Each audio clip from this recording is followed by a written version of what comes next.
They say mirrors are gateways, reflecting not just your appearance but your real soul. I always thought it was nonsense, just another spooky urban legend meant to scare gullible kids. That was until last Thursday. It was a normal night work, dinner, TV.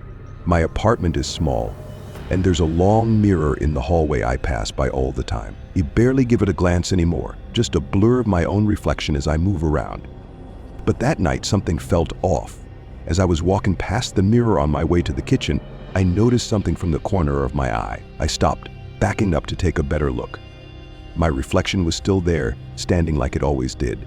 But something was wrong. My reflection wasn't looking at me. I froze, staring at the mirror. My reflection stood there, eyes slightly off, gazing just past me, over my shoulder, as if it was watching something else, something behind me. It turned around quickly. Nothing. Just the dark, empty hallway behind me. I laughed it off.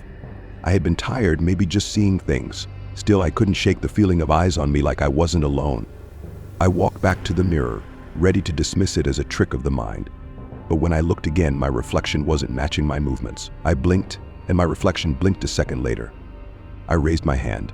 It just stood there, staring blankly back at me. Then my heart started racing. I waved more frantically now, trying to break whatever delusion I was stuck in. But my reflection just stood there, lifeless, its eyes still fixated just over my shoulder. Then, slowly, it smiled. It was a cold, unnatural grin that spread too wide across its face. My stomach churned as I watched it mouth something silently, lips twisting into words I couldn't hear but somehow understood. "Behind you." Till my blood ran cold. I didn't want to turn around, but something compelled me like I had no choice. Slowly, I shifted my gaze away from the mirror and looked behind me. Nothing. In confusion, he turned back to the mirror. My reflection was gone. The glass stared back at me, empty.